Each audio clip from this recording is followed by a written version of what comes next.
In this video, we will discuss the relationship between the psychological factors and the blood pressure, how different psychological factors affect blood pressure. Number one question is either it affect the blood pressure or not, then we will discuss that.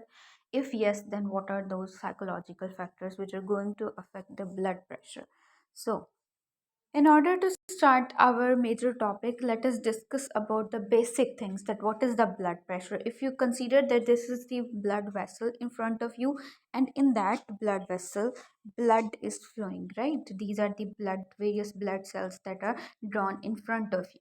And normally what happens that the blood that is running in this vessel will exert some pressure on the walls of this vessel, and the pressure that is exerted by the blood onto the walls of the vessel, this is blood vessel, and inside it blood is flowing, the pressure that is exerted by the blood onto the walls of the vessel is known as the blood pressure.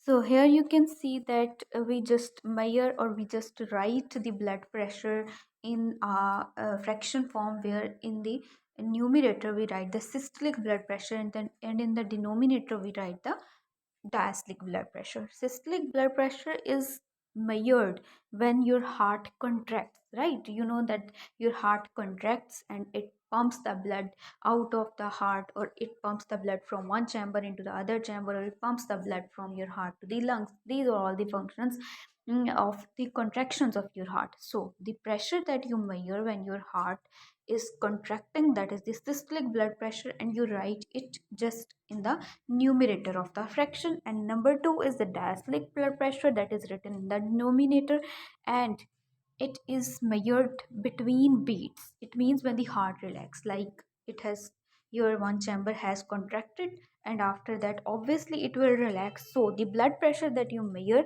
when heart relaxes is diastolic blood pressure, and it is written in the denominator. Normally the systolic blood pressure is 120 mm of Hg, and diastolic blood pressure is 80 mm Hg. So you write it as 120 by 80 mm Hg.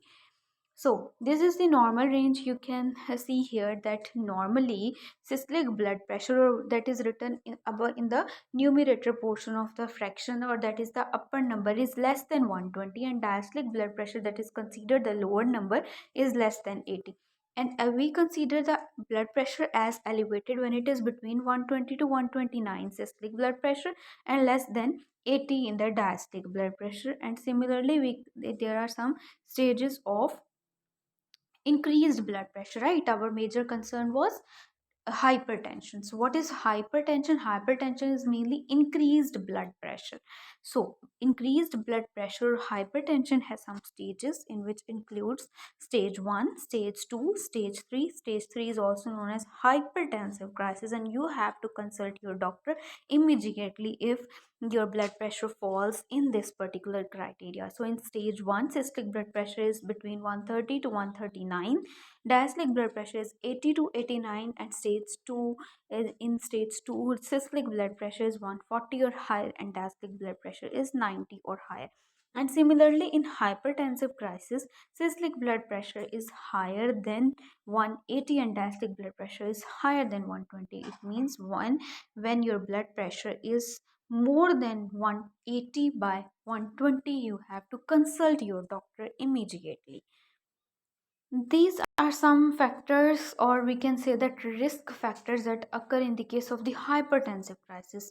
If you are in hypertensive crisis, you are at risk of developing stroke, vision loss, heart attack, kidney disease or failure, heart failure, and similarly sexual dysfunction. So here are some factors which affect the blood pressure. There are many factors, like age, hereditary factors are also present there, weight, diet, hormone, salt, caffeine, environmental factors, and psychological factors. Our major concern is to study about the psychological factors. There are other factors like alcohol, time of the day, like diurnal variations, but we will discuss here only the psychological factors, right? Psychological factors are, there are some psychological factors which affect the blood pressure. Number one is the stress. Like you are in stress, you have test on the right day or in the next day, you have some exam, you have some other emotional breakdown or some other mental breakdown. So in short, when you are in stress, there is increase in blood pressure. Why is it so? Because in your adrenal gland, in the outer portion there is cortex, and inside there is the medulla, and your medulla secretes a lot of hormones. Not a lot of, there are some specific hormones which are released from the adrenal medulla, which includes catecholamines, and it also includes the adrenaline, noradrenaline, or we can say epinephrine or norepinephrine. So in the case of stress, these epinephrine, norepinephrine are released from the adrenal medulla, and it causes what? It causes sympathetic autonomic nervous system activation. You know that in your body there are two types of autonomic nervous system: sympathetic autonomic nervous system and parasympathetic autonomic nervous system. And your sympathetic autonomic nervous system becomes activated whenever you are in stress, or whenever you are in stress, catecholamines, epinephrine or norepinephrine are released from the adrenal medulla. So when you are in, or we can say that when you are in fight or flight response, there are many other things occurring, like your pupils will dilate, you have increased heart rate, tachycardia will occur, and your digestion will be stopped, or you cannot urinate or defecate at that time. But particularly there is also increase in blood pressure. After that comes the anxiety and depression. Chronic anxiety and depression can also lead to increased hypertension, and again the mechanism is same, that in the case of stress, anxiety or depression, whatever it is, there is increase in some hormones which leads to sympathetic autonomic nervous system activation, or indirectly it has some effects on your heart cardiovascular system. That is why it leads to increase in blood pressure. After that comes the personality traits. Some people have type A personality. There are two types of personalities. Rather, there are many types of personalities, but mainly we consider type A and type B personalities. These are some features of persons with type A personality. Like here you can see that these persons are always stressed, they are work obsessed, they are competitive, impatient, achievement oriented, aggressive, कि मुझे हर चीज़ चाहिए, मुझे achievement achieve करनी है कोई ना कोई चीज़, competitive होते हैं, वर्क ऑब्सेस्ड होते हैं, हर टाइम काम काम काम। और ऐसे इसके रिजल्ट में क्या होता है कि वो हमेशा स्ट्रेस्ड रहते हैं। And I have explained a lot that how stress can lead to increased blood pressure. And in their counterparts, type B persons, they are relaxed, they are easygoing, and they are not so much stressed at all the time. After that comes the coping mechanisms. Like if you are stressed, there are different people and they have different ways to cope with their stress. मुख्तलिफ तरह के लोग हैं, उनके मुख्तलिफ तरीके होते हैं कि उन्होंने कैसे अपने स्ट्रेस को काउंटर करना है, कैसे अपने स्ट्रेस को रिलीव करना है.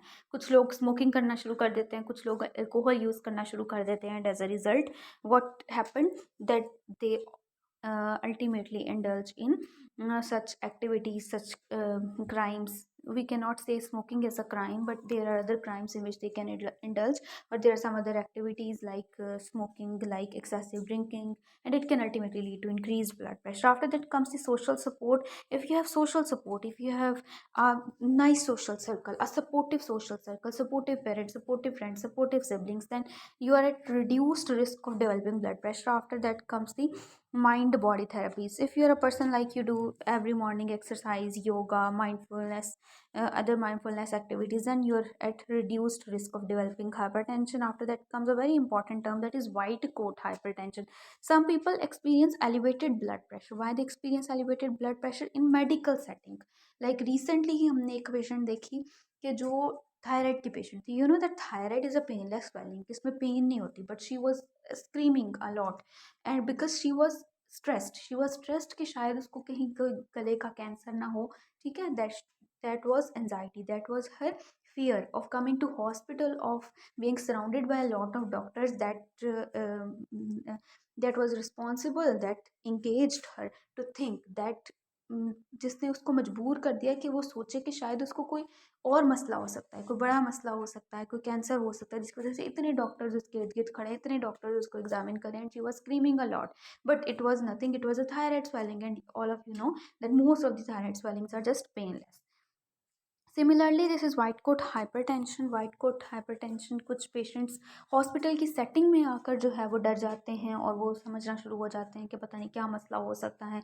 ईसीजी अगर रिकमेंड कर दी गई है तो वो उस चीज़ से डर जाते हैं। अगर हाइपरटेंशन भी हम उसको हाइपरटेंसिव भी सिंपली ब्लड प्रेशर मेजर करते हैं, they become fearful and that is why it results in increased blood pressure. Increased blood pressure can either be systolic blood pressure can increase in the case of white coat hypertension up to 10 mmHg, and diastolic blood pressure can increase up to 5 mmHg. But if the patient is too much anxious and too much stressed, then it can even increase up to 30 mm of Hg. Now let's discuss about some ways by which you can reduce the psychological factors, or you can break the chain or break the relationship between the psychological factors and the alteration in blood pressure. Number one thing is that you don't even have to change the or break the psychological factors, but you also have to bring some modifications in your lifestyle. You also have to do some stress management techniques, and you also need social support at the same time. Here are some dietary modifications that you have to do कि आपने salt की intake कम करनी है, sugar की intake कम करनी है, आपने healthy fats लेने हैं. Healthy fats include unsaturated fats. Saturated fats are not healthy for us. After that you have to take fruits, vegetables, etc. And regular physical activity, like if you do exercise at least 150 minutes per week, then it is enough for keeping you healthy. 150 minutes in a week means that you have to do exercise for 20 minutes in a day. Like if you are the person कि मैं नहीं कर सकता, मैं एक दिन में इतनी एक्सरसाइज नहीं कर सकता, मैं 10 मिनट भी नहीं चल सकता, मेरा सांस फूलना शुरू हो जाता है, मेरे साथ ये मसले होने शुरू हो जाते हैं, मैं एक बहुत बिजी पर्सन हूँ, मेरा सारा सेडेंट्री लाइफ स्टाइल है. एटलीस्ट अपने लिए वक्त निकालें, चाहे आप 5 मिनट के लिए ही एक्सरसाइज करना स्टार्ट करें. 5 मिनट की वॉक से ही शुरू करें. रोज़ के 2-2 मिनट बढ़ाते जाएं. इसी तरह 1 हफ्ता लगेगा, 2 हफ्ते लगेंगे कि आप खुद ही 30 मिनट्स की वॉक तक एटलीस्ट आ जाएंगे. वैसे आइडियली ये कहा जाता है कि 45 मिनट्स पर डे आपको वॉक करनी चाहिए. Not for hypertensive patients but for a normal patient as well, in order to reduce the risk of many diseases in that person. After that comes maintain a healthy body weight. Like आप exercise करोगे तो healthy body weight तो आपका maintain हो ही जाएगा. After that comes again those dietary modifications. Alcohol को limit करो, smoking नहीं करनी आपने. सोशली अगर आप आपके सोशल इंटरेक्शंस अच्छे हैं, आपकी एक हेल्दी रिलेशनशिप्स हैं अपने पेरेंट्स के साथ, फैमिली के साथ, वाइफ हस्बैंड के साथ, तो आप खुद ही जो है वो इन कामों की तरफ नहीं आओगे, एडिक्शन की तरफ नहीं आओगे. एडिक्शन की तरफ यूजुअली वही लोग जाते हैं जो कि थोड़े से स्ट्रेस्ड हों और आइसोलेटेड हों, सोशली आइसोलेटेड हों. After that comes healthy sleep habits. कि टाइम पे सोना है. एटलीस्ट आपने एम रखना है कि 7 to 9 आवर्स स्लीप पर नाइट होनी चाहिए आपकी. Then comes seek support. I have told you before, social connections are also responsible for buffering the effects of stress on blood pressure. Monitor करते रहें blood pressure को. If you know that you're hypertensive patient, continue to monitor your blood pressure regularly. Check it even at your home. You must know that how to measure the blood pressure. After that comes the follow medical advice. If you are a hypertensive patient, hypertensive और इतने hypertensive हो कि आपको medications लेनी पड़ रही हैं, तो आप उससे compliant रहो. Be compliant to your doctor's advice and follow up. Do follow up. Proper follow up पर भी जाना चाहिए आपको जब आपके डॉक्टर ने आपको बुलाया है. I hope so this will be clear now. Thank you very much.